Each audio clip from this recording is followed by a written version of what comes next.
اهلا بيكم في الحلقه الثانيه من سلسله فيديوهات عن التربيه. معانا انجي ميشيل. اهلا بك يا انجي. اهلا يا علاء، مبسوطه. احنا بسرعه كده نلخص احنا قلنا ايه في الفيديو الاولاني. قلنا ان احنا محتاجين يبقى عندنا هدف، احنا ليه بنخلف عيال مشترك. الهدف ده هو شخصي، بس احنا محتاجين كزوج وزوجه نبقى متفقين احنا هنعمل الكلام ده ليه. نمرة 2 انه الحب هو اساس موضوع التربيه ده على مر السنين، مش بس في السنين الاولانيه ولا في السنين المتاخره، ولكن هو ده الهدف الرئيسي. وانه في السنه الاولى محتاجين نظبط اولوياتنا قدر المستطاع. الهدف الرئيسي من السنه الاولانيه ان احنا ندي امان. هايل حلو قوي. خلصنا السنه الاولى، ادينا الامان، بدأنا نشتبك تاني كأب وأم مع الحياة. يعني نقدر نقول رجعنا بقى فول تايم للشغل. يعني بنساهم. وإيه اللي احنا بنحاول نعمله من سن 1 لسن 3. حلو قوي. المرحلة دي مرحلة أنا لغاية النهاردة بشوفها تقريبا سبب في فشل العلاقات كتيرة جدا، سواء صداقات سواء النتائج بتاعت السنة الثانية دي بالذات. سنة خطيرة جدا. تيربل 2 بيسموها. تيربل 2. ليه بقى تيربل 2؟ لأنه الطفل اللذيذ ده فهم إن هو مش حاجة واحدة هو ومامته، فهموا إن هما 2، فيبدأ يعمل حركات مستفزة جدا. تعال نشوف كده ايه اغلب يعني انت كمان افتكر معايا في حياة بناتك. السن من بعد سنة ده بيبدأ يعمل ايه؟ بيتحرك مبدئيا. بيتحرك بقى. هيحط ايده في فيشة الكهرباء. هيمسك الموبايل بتاعك ويلحسه. اي حاجة من الارض على البق. بالظبط. هيبدأ بقى يحبي. ويروح الاماكن بقى. يعني تخيل احنا قاعدين دلوقتي كده، هيمسك كل الحاجات اللي موجودة دي ويحاول يفتح ويخبطها ويكسرها، وهتلاقيه بيعمل حاجات هو عارف ان مامته هتقول لا، بس هتلاقيها هيبص له كده هي او باباه، ويبقى عايز يقول لهم ايه، انا حاجه وانتوا حاجه. يعني انتوا مالكوا بيا. من النقاط اللي دايما الناس بتختلف عليها، هو انا المفروض اعمل ايه لما اشوفه بيعمل حاجات، بلاش مش هقول لك غلط، خلينا نتكلم اول حاجات مؤذيه لنفسه. يعني رايح ناحيه فيشه الكهرباء، انا المفروض اعمل من الموضوع ده موقف وحاجه مهمه، ولا بالراحه، ولا نتجاهل، ولا رايح نفسي وامن البيت ومن الاول بقى عشان مهما عمل ما تفرقش، ما علقش اصلا على الموضوع. انا هاخد الاوبشن اللي انت قلته ده خطير، بس مش عشان رايح نفسي، عشان هو من حقه مكان امن. فانا ما ينفعش احطه مع فيشه الكهرباء. تمام. في بقى ناس تبقى فخوره قوي، بالذات الستات الكبار، يعني تقول لك انا من نظره واحده انا ما شلتش ولا انتيكه من مكانها. ده مش معناها ان انا عرفت اربي، ده معناه ان انا عرفت ارهب الطفل. هو من حقه ان يبقى عنده مكان يكتشفه، من حقه يخرج، من حقه يلعب، من حقه يبقى عنده لعب مناسبه ليه.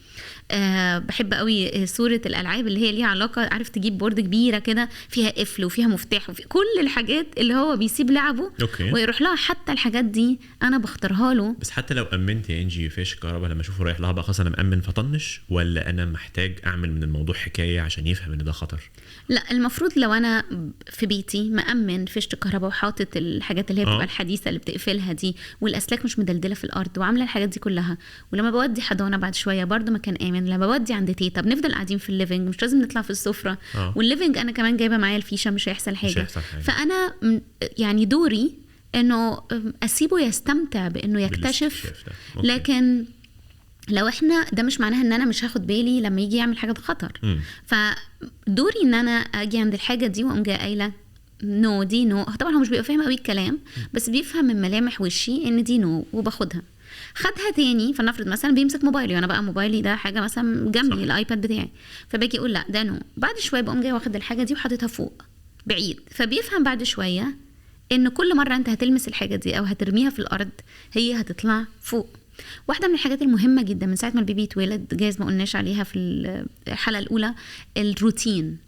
فأنا مهم جدا إن هو بينام بيلعب، بنشيل اللعب قبل ما بينام، بنحطها في الأماكن دي، ففي سيستم، في إن ده مش بنلعب فيه، وفي إن دي اللعب بتاعتنا، وفي دي الحاجة اللي بنشوفها بنتفرج عليها، وبتبقى 30 minutes.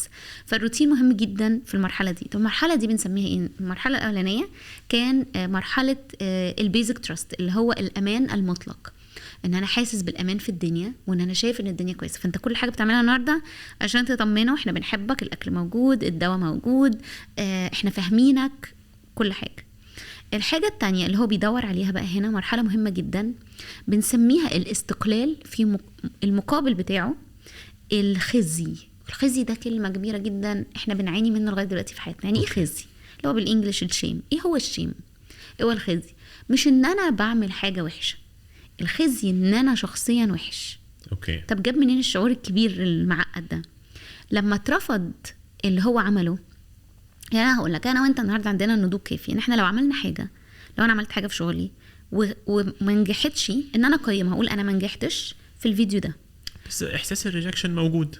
الله عليك. هو يعني بقى تخيل كطفل، يعني شوف انت بتصارع الريجكشن رخم حتى وانت كبيره يعني. طبعا انه ما نجحش الحاجه دي.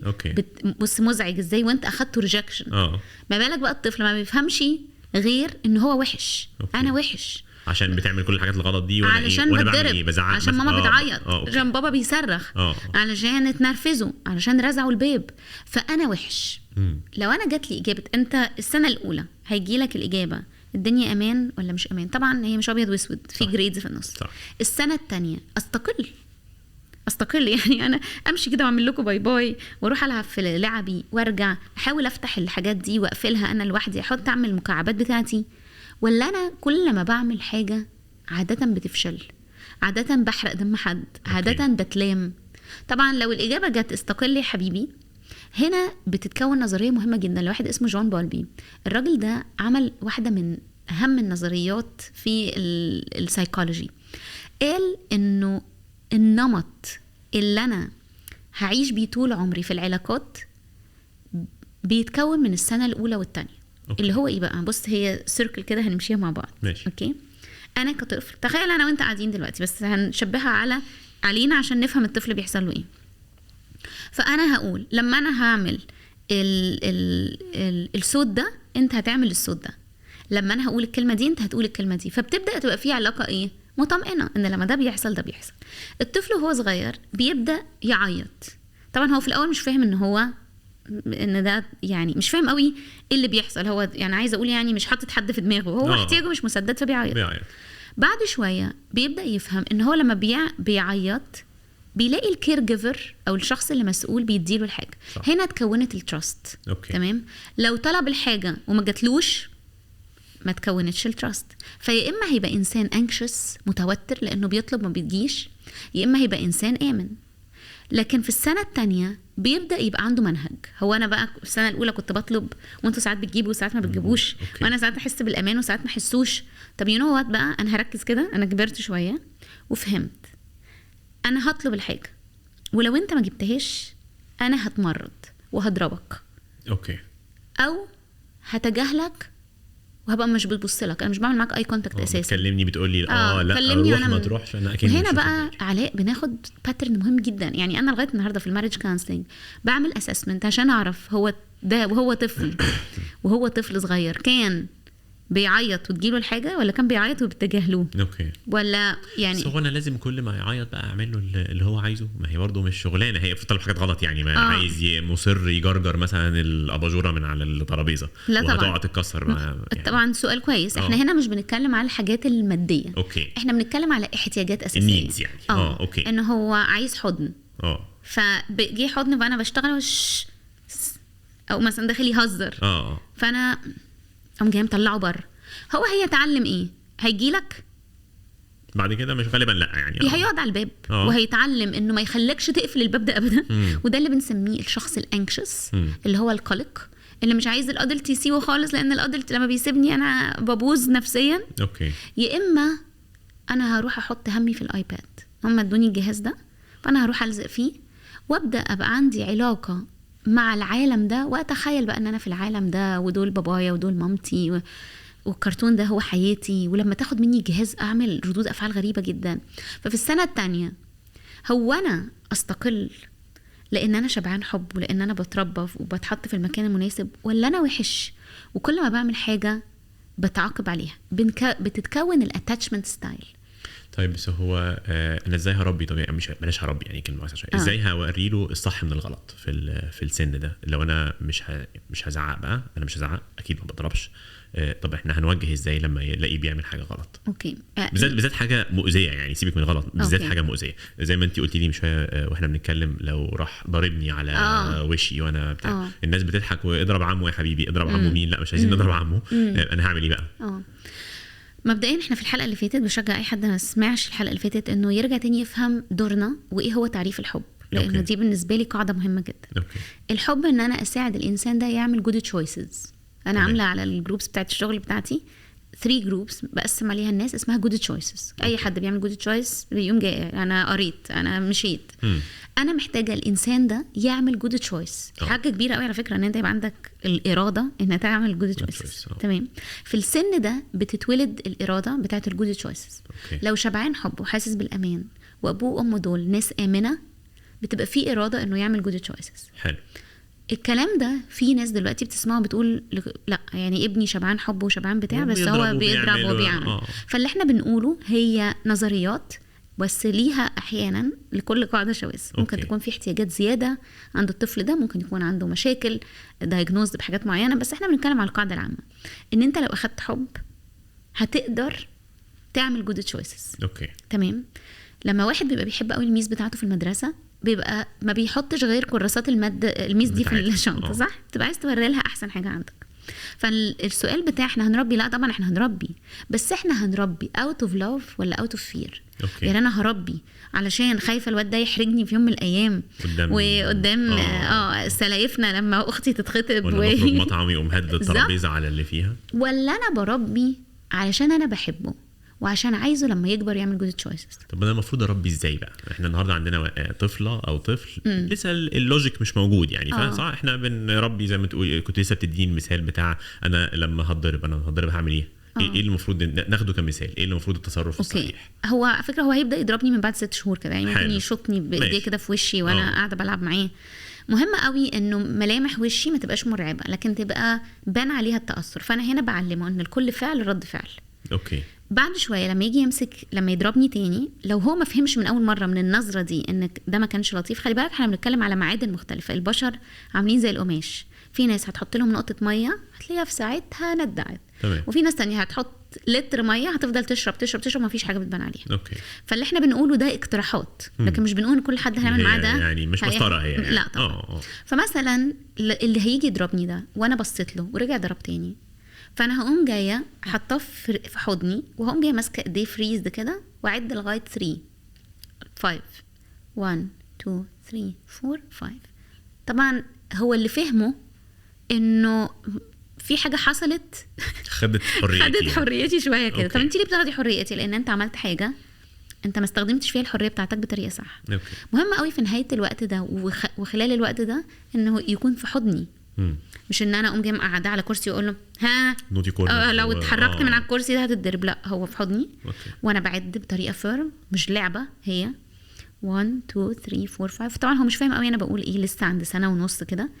وهقوم جايه بصاله. على فكره احنا دايما بنتكلم حتى لو هم مش فاهمين قوي، بس احنا بنتدرب. انا كنت بدرب نفسي. كان اللي حواليا يقعدوا يضحكوا عليا يقولوا هو يعني فاهم حاجه، فانا كنت فاهمه ان انا محتاجه اتدرب على التون ده. فاقول له بص انا بحبك قوي يا ادم، وانا بساعدك تعمل جود تشويسز والحركه دي تمام. طب البديل بقى بتاع الناس اللي بتنفجر في الصريخ والزعيق والضرب على الايدين ونحط نرجعك الكريب مثلا او نرجعك النوتي كورنر، ايه التاثيرات بتاعت الحاجات دي؟ الشيم بقى اللي احنا قلنا عليه، الخزي. انا وحش وبعدين ايه، انا مش طايقكم، يا اما ايه انا محتاجكم، فانا هشوف ازاي ارضيك كأدلت واضحك عليك واشتريك وانت مش موجوده بعمل الحاجات دي. وهنا بيتكون نوع التمرد بتاع الطفل ده. احنا عندنا الطفل يا اما هيكون خانع اللي هو يعني بيسمع كلامك عشان خاطر خايف منك، يا اما هيكون متمرد مش هيبقى طفل سوي. فانا محتاجه اميك شور ان انا بخليه يعمل جود تشويسز طول الوقت عشان خاطر هو مقتنع بيها. فكل ما بيكبر ويبقى في حوار، هو احنا ليه بنعمل ده؟ عشان انت لما تكبروا هتعمل كذا. طبعا في السنه ونص الاولى انا بتكلم عشان يعني نفسي. انا بتكلم علشان احترامي ليه، عشان ادرب نفسي ان صوتي يفضل واطي. عارف ايه اللي بيخلينا نعلي صوتنا؟ ان احنا ما عندناش اختيارات تانية. يعني مثلا لو انت النهارده ما خدتش حقك في مكان معين، في البنزينه بتملى بنزين دولك نص لتر ودفعت الفلوس كلها، انت ما تعرفش تعمل ايه في الموقف ده، فابتديت تغلي ومسكت الواد الغلبان ده وقمت جاي مديله قلم على وشه كده عشان يفوق. انت بتستغفلني انا علاء ازاي تعمل معايا كده؟ اوكي، لو انا جيت قلت لك على فكره الولد ده مش مسؤول خالص، هو الماشين هي العطلانه فبتقفل في النص والكاونتر بيكمل للاخر، وانت من حقك بس هتعمل مكالمه للرقم ده وهتقول لهم الموقف، هيردوا لك بقيه الفلوس. اوكي. هتعمل ايه؟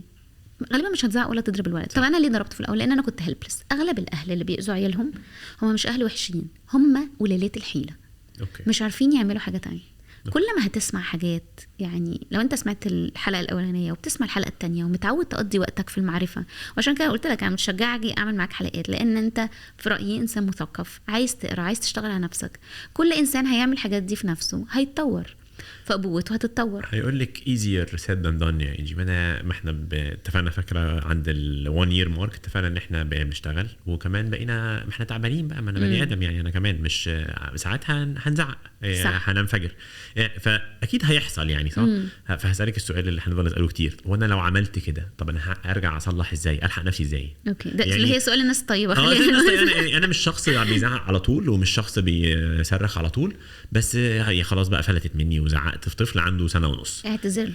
اعتذر حتى لو هو مش مدرك احنا بنعمل حتى لو عنده 21 سنه. طب لا ماشي، لو كبير اعتذر له حتى هيفهمها. طب لو صغير في السن ده هقول له ام سوري برضه. اوكي. فنتعود يعني لما الاب والام يعملوا التصرف اللي المفروض خارج السياق ده يرجع يريكفر منه. انا هتاسف، امبارح كنت خرجنا كاسره يعني نتغدى بره، وبعدين بنتي، انت عارف طبعا الخروجات العائليه دايما بيبقى ليها داينامكس معينه كده عكس خالص اللي احنا متخيلين بقى هابي فاميلي، تتغدى في ريستورانت لذيذ وهنتمشى في المكان ده ونتفرج على النافوره الراقصه ونرجع، تبدا تلاقي ان ده عايز ينام وده زعلان وده عايز يشرب اللي مش عارفه ايه الاول، وده وإلينا عايزه جابت الايباد واحنا مش المفروض نجيب الايباد، فابتدت تتفرج عليه، فاحنا فتبدا تلاقي اللي هو تبص كده. بصيت لجورج انا وهو بصينا لبعض نظره اللي هو البؤس بتاعت انه بس برجع اقول انه ده كله بارت من التربيه. زعلت مني فقمت بقى في النص هزرت معاها فزغزغتها، فقالت لي I told you stop، بس قالتها لي بطريقه وحشه. وفضلنا في جنازه بناكل وانا وهي ما بنتكلمش بعض، وهي بقى قاعده بصاني ببصات كده صعبه. جورج اتكلم معاها وقال لها انا I don't accept الطريقه اللي كلمتي بيها ماما. بعد ما نزلنا قالت لي، قلت لها انت كلمتيني بطريقه، هي جت مشيت بقى جنبي كده، فقلت لها الطريقه اللي كلمتيني بيها ضايقتني. قالت لي انت كمان زغزغتيني. قلت لها ام سوري اي didn't mean طبعا انا ضايقك، وبصراحه انا مش شايفه ان انا غلطت، بس ام سوري دي معناها ايه؟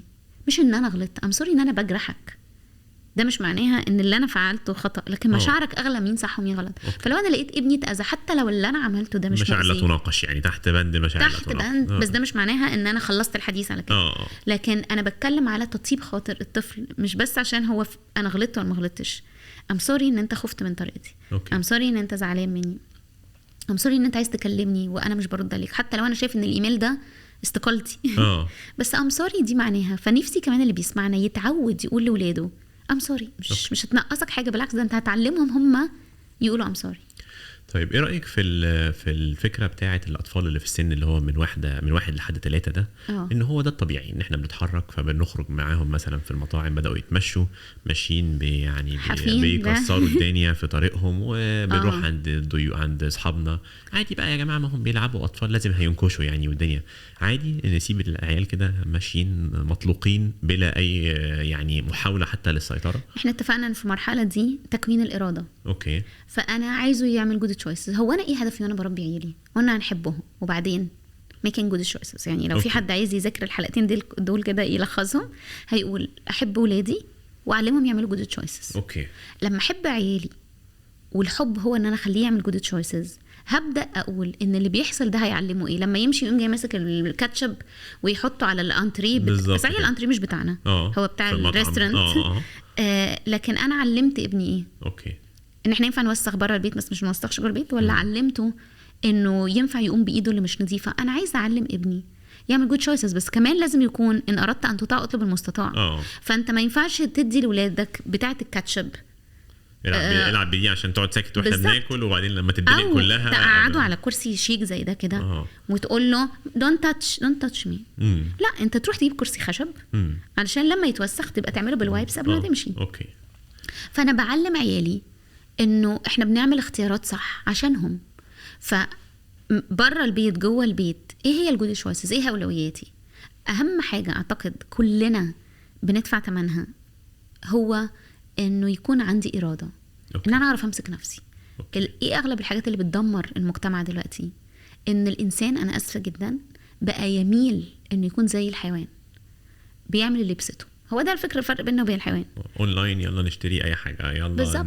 نطلع نصرف كذا. بالظبط. عايزه اكلم ده، وعايزه اضحك مع ده، وعايزه البس ده، وعايز بتبسط لما اعمل كده. انه اللي بقى بيحركه هو انبساطه. واحنا مش المفروض يحركنا انبساطنا. لا، ناس كتير على فكره، ودي رساله حلوه قوي كمان عايزين نبعتها للناس، انه ناس كتيره شايفه انه اهم حاجه في ادواري كأب او ام هو انه انا ابسط عيالي، عايزين نبسطهم، انا عايزه ابسطه. لا، خلي بالك انه الانبساط ده ممكن يفسد الشخصيه.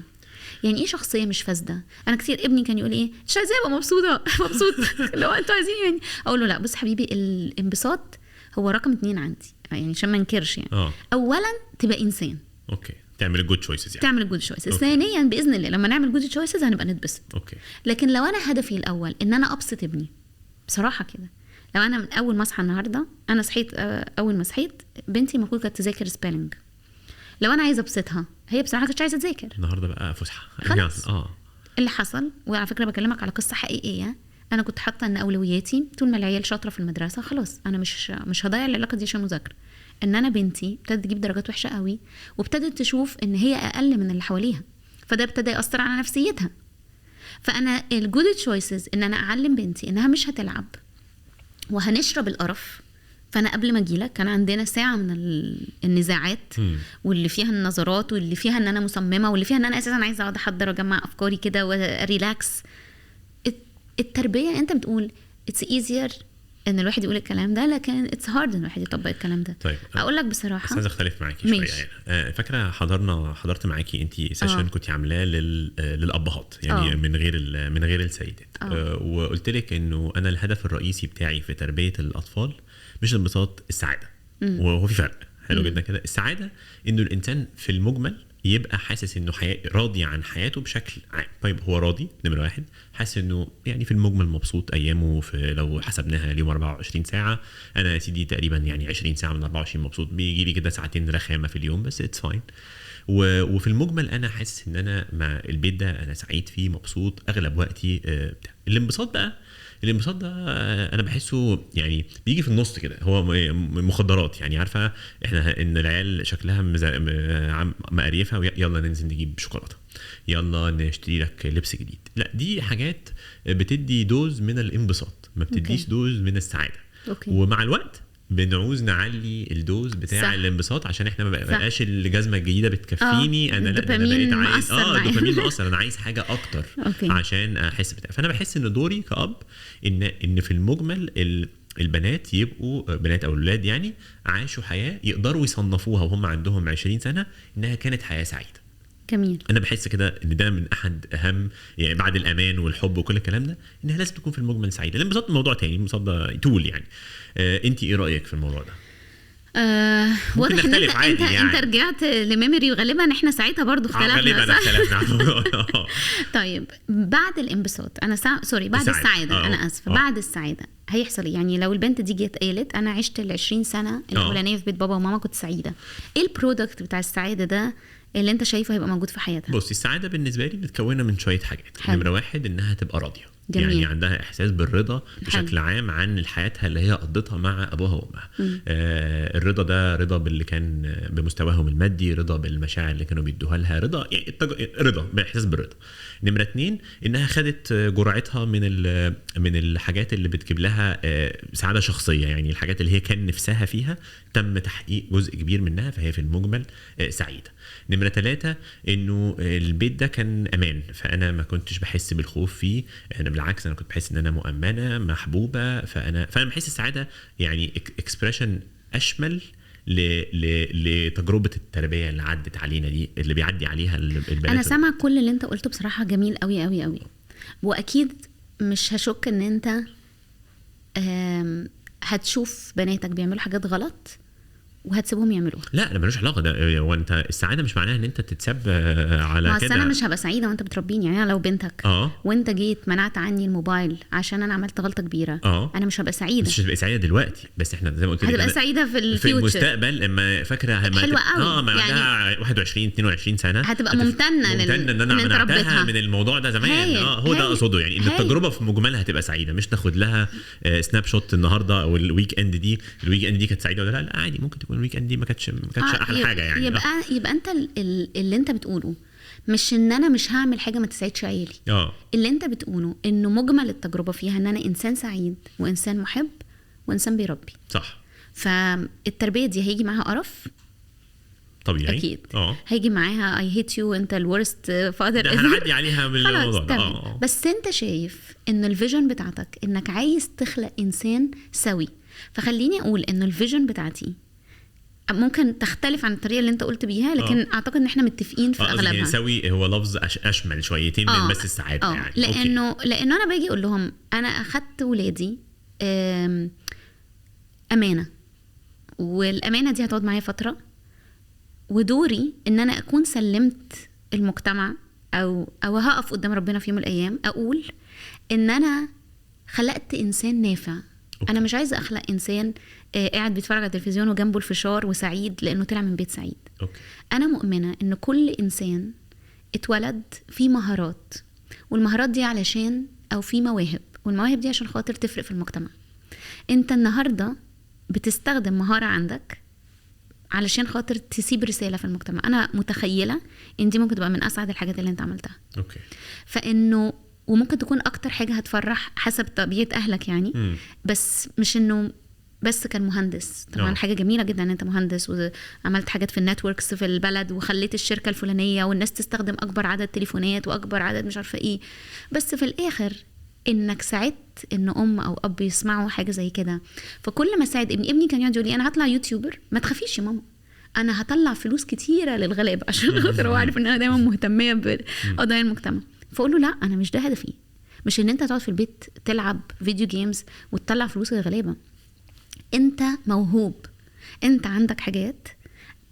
قمه النجاح ان البني ادم يكتشف موهبته ويقدر يستخدمها كشخص نافع في المجتمع. انا مش بقول لك كلام خلاص. انا كنت مهندسه، كنت بحس ان عمري بيضيع، ومش بقول ان الهندسه كده خالص اضيف قيمه يعني. مش عارفه اضيف قيمه يعني بنختلف، كل واحد شايف انه هيضيف قيمه في حته طبعا معينه. في حد يعني طبيب، في حد مهندس، في حد مدرس. كل بني ادم بيضيف قيمه. في مربيه في البيت ناني بس بتضيف قيمه بدورها. ففي بني ادم بيعمل زرع اللي بيخليه جزء في الجنايني ده بيضيف لعلاجي لما بيعمل زرعه بامانه. فانا مش بقول بس ان اللي قاعدين ماسكين مايك هم الناس اللي بتضيفوا لا بس انه انا اكتشفت مواهبي وقدرت اعمل بيها بالظبط. فانا وانا بربي انا شايف ان انا بكبر انسان نافع بيحس بالاخر، زوجه بتعرف تضحي في وقت مش حاسه ان الحياه بتدور حواليها، زوج عنده اراده مش بيبسط نفسه على حساب واحده تانية. فكل اللي احنا بنقوله ده بصراحه عشان اوصل له في يوم من الايام محتاج تركيز جدا. محتاج ان انا في السنتين الاولانيين 3 دول اكون بخلي الطفل يتعلم ضبط النفس. دي مهارة مش موجودة عند الحيوان. الحيوان مش بيتعلم ضبط النفس، الشجرة ما بتتعلمش ضبط النفس.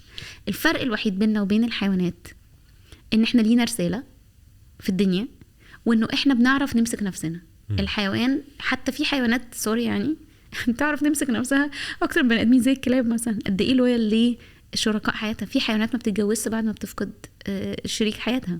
فمش بقول طبعا ان اللي بيتجوز لا، بس بتكلم انه الحيوانات عندها حاجات كمان جميله، لكن صعب قوي تروح للحيوان وتعرف رسالته. اوكي طيب، فاحنا لو قلنا ان من 0 لحد اول سنه من سنه الولاده الهدف الامان. الهدف من 1 ل3 سنين ان احنا نعلمهم يعملوا اختيارات كويسه. صح. حلو جدا. طيب الاب والام بقى محتاجين يبقوا عارفين انه احنا متفقين على الموضوع ده، عشان مش كل واحد يقول حاجه يعني ده بيكون بيشد في دايركشن مختلف يعني. تمام. طيب ايه تاثير ان احنا نكون بنشد في دايركشنز مختلفه؟ مش فاكره اتفرجت على الفيديو ده برضو واحنا في الورك شوب مع بعض. كان الموفمنت دانس اللي هو الراجل اللي طلع رقص في الاول، مش عارفه فاكره ولا لا. الفيديو ده لذيذ جدا يعني، اشجع اي حد يبص على اليوتيوب كده هيلاقيه. هو فيديو متصور بكاميرا موبايل بس اسمه موفمنت دانس. اوكي. وبيستخدموه في الليدرشيب تريننجز لما يحبوا يعلموا الناس عن اهميه التيم. بيوري لك ان في شخص، الناس كلها قاعده على البحر غالبا مستنيين حدث يحصل، ميه تتوزع عليهم، اي حاجه تحصل. المهم وهم قاعدين بيقوم جاي واحد واقف ويرقص رقص اهبل كده شويه، فالناس كلها بتبص عليه كده وعايزين يقولوا ايه الراجل اللهبل ده. بعد في موسيقى شغاله، بعد شويه التاني بيقوم يرقص. المهم بيوري لك خلال 3 دقايق، هو الفيديو مدته 4 دقايق، ان كل الناس اللي على البحر قامت رقصت. فبيقول لك مين اللي رقص الناس؟ اوكي. الاولاني ولا التاني؟ اوكي. اللي رقص الناس فعليا التاني. اوكي. ليه؟ لان هو اللي اكد ان الاولاني ايه. صح صح. اداله الفاليديشن يعني. بالظبط. اوكي. فانا دلوقتي كأب وام لما انا امشي في الاتجاه ده وهو يمشي في الاتجاه ده، انا بقوم ارقص وجوزي عمال يقول لي عيب وحرام، او جوزي بيتفرج مع الولاد على حاجه وانا عمال اقول ده تضييع وقت. احنا مش متفقين. فواحده من الحاجات الخطر جدا للاسف اللي موجوده في التربيه المنتشره حوالينا، ان ماما بتقول حاجه بس ما بتقولش لبابا، وبابا بيقول حاجه بس ما بتقولش لماما، او بابا رايه كذا بس انا مش موافق امكم، وامها كذا مره اقول لكيفن والينا وجورج يقول له اللي ماما بتقول عليه بابا بيقول عليه. احنا بقى نتكلم احنا في الموضوع على جنب بعدين. احنا بقى نطلع نقتل بعض فوق. بس احنا القاعده واحده. اوكي. احنا متفقين we're one team. وحتى في الحاجات اللي مهمة عندي بس مش مهمة عند جورج بيقف جنبي فيها. اوكي. وحتى الحاجات اللي مهمة عند جورج بس مش مهمة عندي، فأنا بساعد إنها تمشي احتراما وفاليديتنج. الفاليديتنج قاعدة مهمة جدا. يعني ايه فاليديتنج؟ يعني تأكيد. فالتو تيمز دول بيخربوا البيت. حتى اللي بيتطلقوا، يعني ساعات اعمل ماريج كونسلنج لناس هتتطلق يعني رايحين خلاص في السكه دي، فاقول لهم يو نو وات، تعالوا نصلح العلاقه الزوجيه عشان انتوا في يوم من الايام هتقفوا في جوازه عيالكم جنب بعض فتبقوا وان تيم. يعني حتى لو ان احنا مش وان ماريج بس وان تيم. صح. طيب هو في فروقات بتبدا تظهر ما بين الولاد والبنات في من سن 1-3 سنين ده؟ نبدا يعني نفرق في حاجه معينه احنا كأب وام، ولا عادي بقى احنا لسه ما فيش اي فروقات؟ لا طبعا في فروقات ومهمه جدا. في ان الولد محتاج يبدا يقعد وقت مع باباه، محتاج يشوفه هو بيحلق وممكن يهزر معاه كده بالصابون، يدعم. احنا الموضوع طبعا تدعيم الهوية الجنسية ده أنا عارفة إن إحنا أساسا كنا بنقوله، دلوقتي ممكن حد أول ما يسمع يقول ناس متخلفين، هو الناس من ضمن الناس متخلفين. سيبوا الولاد تإكسبلور السكشوال ايدنتي بتاعتها. يعني أعتقد إن إحنا متفقين على المبادئ والقيم، إنه الإنسان بيتولد راجل أو ست، وإحنا دورنا. على فكرة أغلب مشاكل الناس اللي عندها مشاكل في السكشوال ايدنتيتي بتبقى جاية من العلاقة بالأب والأم.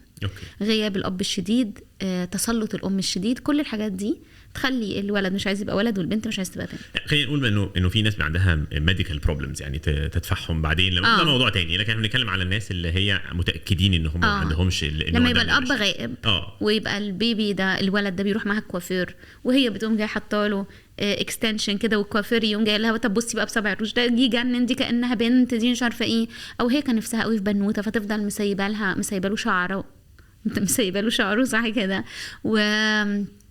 وتلبسوا حاجات بستايل معين، او العكس هي كان نفسها قوي في. بحس اصلا الحاجات دي بتجوز اجينست الفكره بتاعت سيب، لو انت عايز تمشي بمبدا سيب الناس تختار، ما انت ما تعمل لهمش كده، ما انت اكنك بتختار لهم يعني بالزبط. فانت المفروض تمشي على اللي انت شايفه في الفطره الطبيعيه في الاول بالزبط. وتكمل فيه، وبقى اللي يحصل بعدين بقى ده موضوع تاني لما يبقى شخص ادلت ويبقى يعمل اللي هو عايز يعني. فمهم قوي ان هي كبنت تدخل معايا، اعمل لها شعرها ضفاير جميله، اهتم بيه، تنزل معايا تختار اكسسوارز، الحلق ده ولا الحلق ده، الطقم ده ولا الطقم ده، وده كله على فكره في السنتين الاولانيين مهم قوي يحصل. بعد طبعا السنه ونص الاولانيه يعني خلاص بيبقى كبر، امسك القميص ده ولا القميص ده، مش اللي هو لازم تلبس ده.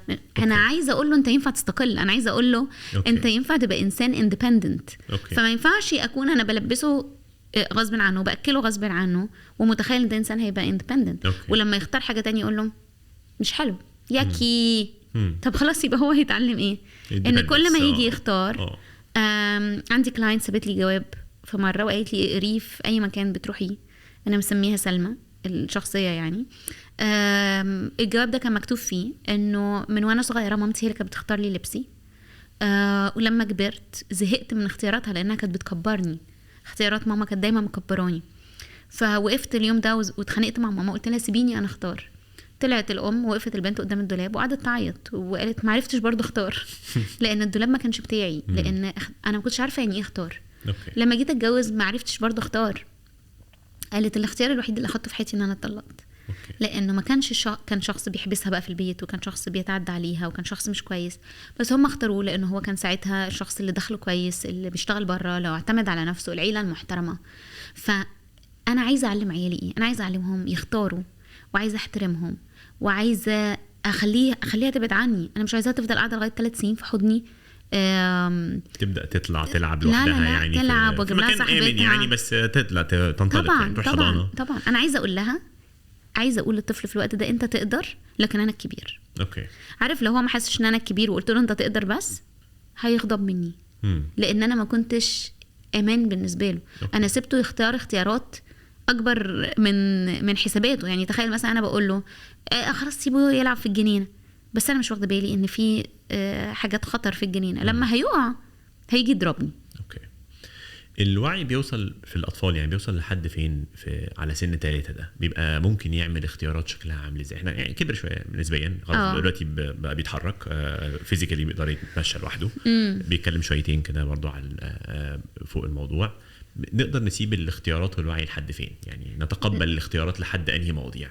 نتقبل الاختيارات طالما مش بتأذيه. اوكي. نتقبل الاختيارات طالما تحت السوبرفيجن بتاعتنا. طيب يعني انت عارفه ان مثلا في مجتمعاتنا الاكل مهم.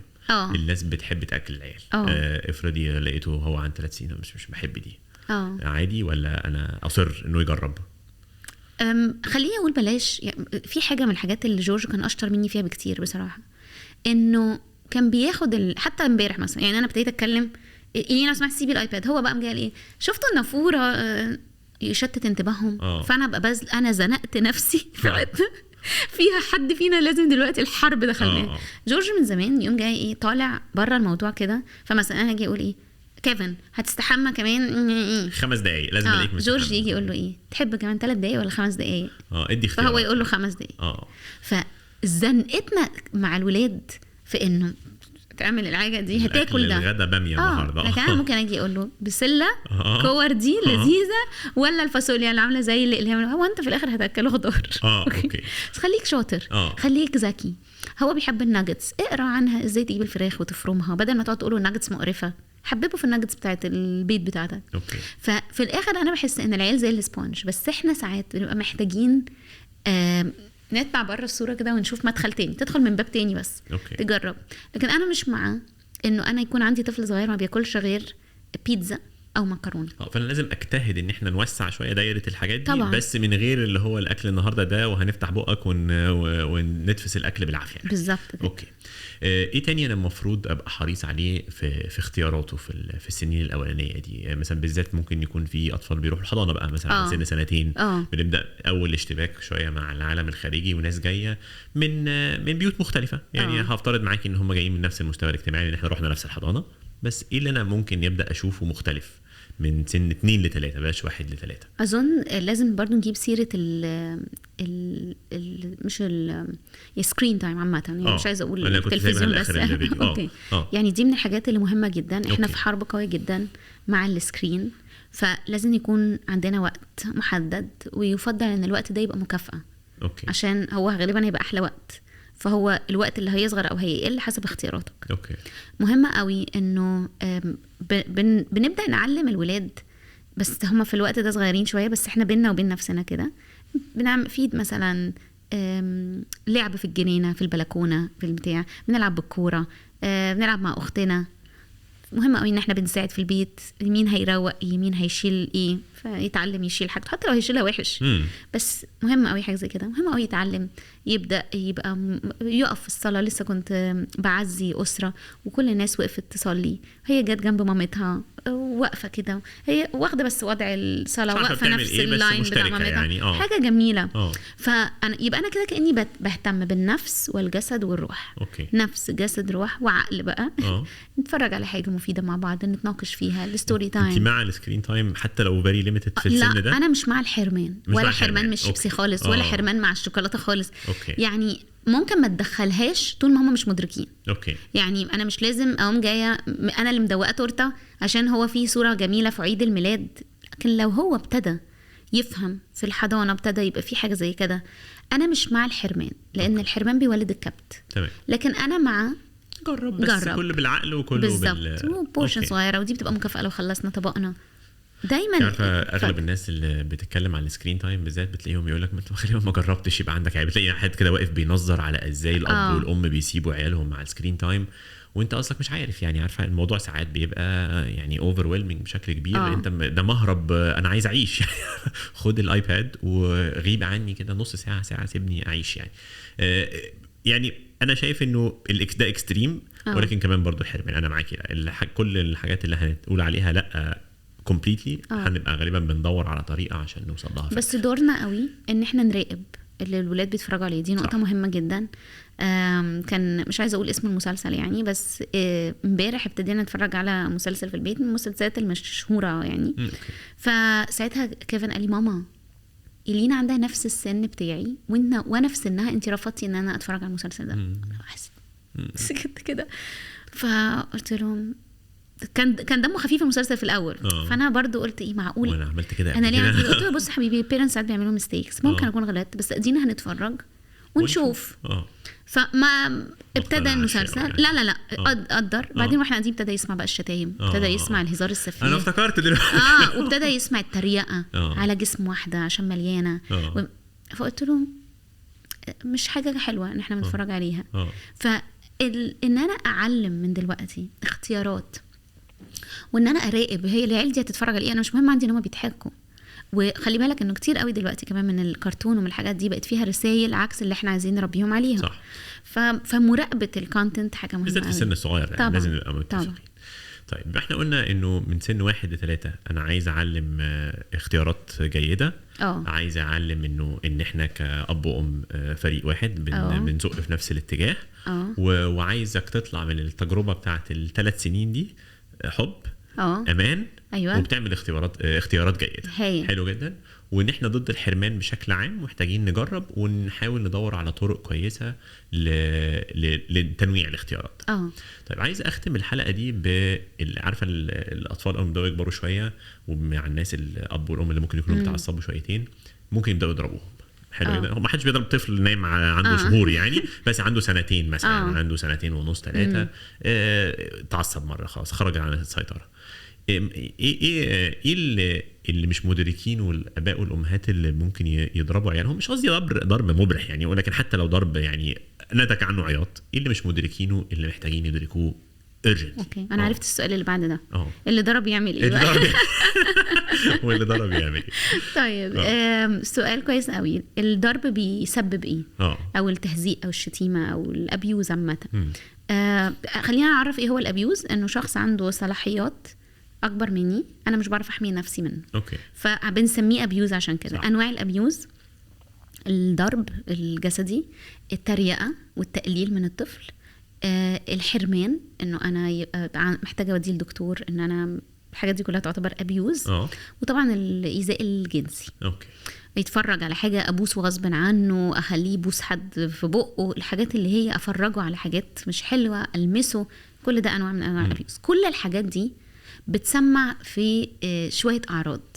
قله الثقه بالنفس، قله الثقه في الاخر، قله الثقه في الدنيا. دول 3 ارياس كبار جدا. ما هو انا بما اني بتاذي من الادلت اثق فيك ازاي؟ فده بقى ممكن يتحول لايه؟ عدم الثقه فيك. ممكن اعمل ايه؟ العند، الخوف منك، ما اقدرش اواجه، ما اعرفش اقول لا، يتاذي النهارده وما بيعرفش يعمل اي حاجه. شايف نفسه رخيص، شايف نفسه اقل من اللي حواليه. ما هو مكسوف يقول للناس انه بيتضرب. هو حتى اول ما يتضرب كده تلاقيه طالع يعني كانه غضبان، حاسس بالخزي طبعا. ايوه حاسس انه قليل. فكل الحاجات دي تعمل مجموعه اعراض. في اعراض قويه وفي اعراض ضعيفه. يعني ايه؟ في اعراض تطلع في جبروت، يضرب بقى العيال في الحضانه بقى ويشوطهم خلقنا بولي جديد. بولي جديد بعدنا لهم المدرسه بعد 2 سنين. وفي واحد تاني حبيبي يتكش بقى اكتر ويعمل بيبي على نفسه وخايف وما بياكلش وغبي وبتاع. وفي واحد تاني بقى ذكي. طيب هم الناس دي اخرتها ايه؟ اعمل جود تشويسز. وده على فكره يبان اشياكهم لكن اصعبهم في العلاج. يتجه للكمال. مش انا بتهزق يبقى انا هبقى البيرفكت سون او البيرفكت دوتر المثالي. انا هذاكر، انا هعمل واجباتي، انا هصلي، انا هعمل، انا عشان الابيوزرز دول محدش يأذيني. ده يكبر بقى يقول لك انا ايه؟ بيرفكشنست. يعني انا حتى الكوبايه دي لازم تبقى موازيه الكوبايه دي. اللابتوب لازم يبقى عامل كده، ما ينفعش اتاخر ابدا، ما ينفعش. انا مش عارفه ايه. تلاقي شخص ماشي مع نفسه بالمسطر. تخيل ان دي ممكن تبقى من اعراض الايذاء. بس عرض يعني ممكن حد يسمعني يقول لك يعني ده اضعف، ده يا ريتها كلها تيجي على كده. بس يعني تخيل ان الشخص ده بيجي له مشاكل جسديه سايكوسوماتيك بقى، لانه ايه؟ كبت رهيب. انت مش قابل انك تغلط، انت خايف انك تغلط، انت مهدد انك تغلط. لا بيأثر على الانجاز. الاشخاص اللي دايما بتسعى للبرفكشنزم غالبا بيأند اب ما بيعملوش حاجه خالص. مش قادر يبدا اي حاجه لانه عايزها تطلع احسن حاجه بالظبط. انا كان في حد اعرفه من مده ساب رسالة لمراته، هو انتحر، دخلت البيت لقته انتحر، سايب رسالة بيقول لها أنا آسف إنه أنا I failed you. اوكي. عارف ليه؟ لأنه فلوسه كلها راحت في البورصة. اوكي. وهي أساسا كانتش مهتمة بالبورصة اساسا ولا هي بتحبه، بيسافروا مع بعض ويقضوا وقت مع بعض، هي مش مصدقة. بس أنا ما ينفعش أفشل، لأن الفشل عندي threatening، مهدد. فدي كلها اعراض، انا حبيت بس اكلمك على اشيك الاعراض، بس بقيه الحاجات كلير. لا تمام. وعاده بتظهر اكتر بعد شويه من السن. طبعا هي دي مشكلتها. صح، انت بتضرب ابنك او بنتك النهارده وما بتشوفش اي حدث، خلاص اتصلحته ولقيته بيهرج تاني يوم الصبح وبيضحك. بس احنا هنشوف نتائجها في المستقبل. ممكن اقول لك واحده من الايذاءات المشهوره، يعني على امل الناس كتيره ممكن تسمعنا وتقول لا الحمد لله ما بضربش ايدي، الخصام، انك تخصم عيالك، ده ايذاء. لان انا دوري اتعهد بان انا افضل احب الانسان ده، صح؟ مش احنا قلنا واحنا بنربي unconditional، انا بحبه من غير اي انا شروط. مش قابل التصرف وانت هتاخد ديسبلين، صح. وانا هقول لك دلوقتي ان انا بحبك، صحيح انا من جوه مش طايقك، بس انا هقول لك ان انا بحبك عشان افضل مطمنك. واحده من اوحش الحاجات اللي ممكن تعملها في عيالك انك تخاصمهم باليومين والثلاثه، انك تبرق لهم ان هم يبقوا عارفين ان انت مش طايقهم عشان عملت التصرف ده. انا موافق معاكي، انا خصام ما بخاصمش الحمد لله. يعني انا مستعد اعمل ناخد عقوبه، نبقى مفيش خروج الويك اند ده، مفيش موبايل، مفيش ايباد، مفيش اي حاجه اللي وات ايفر يعني اللي احنا هنختاره. ولكن انا ما بخاصمش، واحنا وانتي متعاقبه احنا هنتكلم وهنتفاهم، لو في واجب هنحله، يعني هنعمل كل اللي بنعمله في الوقت الطبيعي. ولكن الحاجه اللي انتي كنت بتبسطك دي احنا النهارده مش هنعملها عشان حلوه قوي. طيب ضربت بقى، عايز ارجع في العمله المنيله دي. خلينا نقول عايز ارجع ونختم الموضوع. عايز ارجع immediately، يعني انا ضربت دلوقتي وعايز الحق نفسي حالا. او انا عملت كده وما اكتشفتش يعني صراحه الموضوع ده انه مؤثر قوي، واستنيت لي 2-3 هعمل ايه؟ او 20 هرجع تعمل زي الام الشاطره اللي قلت لك عليها اللي بعد خلاص مش عندك حاجه غير الاعتذار يعني. صح ماشي. لكن لو في انا كل لسه مرات عندي اعتذار، في كل مرات بعد ساعه ساعتين 10 هعتذر. ومحتاجه افهم ولادي ان دي كانت قله حيله مني. اوكي. انتوا ما تستاهلوش الضرب، مفيش مبرر للضرب. اوكي. بس اللي عنده 3 سنين مش هيفهم الكلام الكبير ده، ان انا اقول له ام سوري. هنقول له سوري ماشي، ممكن يفهمه. بس ان ليه بقى وان انا كنت قليل حيله وكنت كذا، مش هيفهمه قوي يعني ولا ايه؟ هو مش هيفهم طبعا ده، لكن انا بصلح له معلومات. يعني مثلا من ابني 4 سنين ابتديت احفظه ان لو اي حد زعق لك انت هتقول له ستوب. لو اي حد عمل الحاجات دي هو هتبقى مشكلته، هو اللي غلطان. انا هقف في ظهرك لو اي حد غلط. في موقف كان بيعجبني قوي، كيفن كان عنده 7 سنين واحنا كنا لسه جايين دبي ولسه صغير، خرج مع واحد صاحبه وباباه كان مخرجهم يلعبوا حاجه مع بعض. فالاب جه قال حصل حاجه مع كيفن، كان 7-8 سنين يعني، قال انا عملت له كده، الاب عمل له كده بس بيهزر. فقال له انا مش بحب الحركه دي. الراجل طبعا انبهر، ولد خارج معاه لوحده ويقول له انا مش بحب الحركه دي. ساعتها اتبسطت قوي، لانه احنا ربناه على انه يحترم نفسه. هل معناه ده ان انا عمري ما زعقت؟ لا زعقت. هل ده معناه ان عمري ما جورج زعق؟ لا زعق. بس كنت كل مره اقول له انا لما بزعق تبقى مشكلتي ان انا مش عارفه اعبر عن اللي جوايا، لدرجه ان هم دلوقتي ساعات يقولوا انت بتزعقي. يعني ممكن ابقى انا فيرم كده اقول لهم لا تعالوا بس فهموا يعني ايه زعيق. ده مش زعيق، ام بينج فيرم. هم ما يعرفوش يعني ايه، ابتدوا يفهموه لما بقوا يسمعوا ناس صوتهم طالع من اماكن تانية انه هو ده اسمه زعيق. لكن انا حتى لو خوفتك، لو قلت لك يلا وانا كده بزق ايدك بطريقه مش لطيفه، دي مشكلتي. ان انا مش عارفه ازاي اوصل لك ده بطريقه احسن من كده. لكن عمري ما هقول لعيالي انت سبب ان انا زعقت، انت سبب ان انا مديت ايدي. فهو 3 سنين. وهنا في حاجه مهمه جدا، انا عارف علاء واحده من اكتر يعني انا لو جيت دلوقتي قلت انا هعمل كورس التربيه، انا كميه الناس اللي هتحجز فيه هيبقى عدد رهيب. لو انا جيت قلت هعمل كورس للسواء النفسي ليا كبيرنت كادلت، عدد الناس هتبقى اقل. ليه؟ عشان الناس مقتنعه ان هي كويسه يعني، عشان الناس مقتنعه انها محتاجه تربي. الرساله اللي عايزه يعني اسيبها، الموضوع بيبدا منك انت، انه اغلب الناس اللي بتحضر كورسات التربيه بتيجي تحضر بعد كده كورسات الشغل على نفسها. ليه؟ لانه اكتشف ان هي دي بتبقى احلى نهايه للورك شوب، انه انا فهمت المشاكل كلها جايه مني. لان انا بقعد اعلمها انت حاسه بايه دلوقتي، تقول انا مهدده، انا حاسه ان هو بيهزقني. هو ما بيهزقكيش، هو طفل وغير مسؤول عن تصرفاته. وانت ما ينفعش تاخد ان الحاجه دي بطريقه شخصيه، فبتبدا تفهم ان هي عندها عيوب في التفكير، ده قله ثقه بالنفس. ببدا اقول لها مثلا خليكي فيرم، مش عارفه تبقى فيرم، نعمل رول بلاي، يلا هو قاعد اهو بيقل ادب، ردي. مش عارفه، ردي من غير زعيق ومن غير ضرب ومن غير حاجه، مش قادره تبقى. طيب يبقى احنا اتفقنا ان الهدف الجود تشويسز في السنين الاولانيه دي من 1 ل3 عايزين نبقى تيم واحد ومفيش مانع ان احنا نرجع نقول سوري لما هنغلط، وعادي كلنا بنغلط، كلنا نتعاملنا ان محدش يمد ايده على اي حد. يعني لو الموضوع يرسي على الزعيق، حتى لو على الزعيق احنا محتاجين نرجع نعتذر، حتى لو سنه صغير او سنها صغير مش متفاهم قوي يعني التفاصيل الاعتذار ده، ولكن في المجمل it will come يعني to benefit. بالظبط. طيب المره الجايه بقى هنتكلم على من 3 ل6 بنجهز رايحين المدرسه. هنبدا نفتح عالم جديد ونشوف شويه الرياضه، التعليم، احنا هنشتبك ازاي مع العالم الخارجي ده. ميرسي جدا، نورتيني في الفيديو التاني، وان شاء الله نشوفكم في الفيديو التالت باذن الله. باذن الله.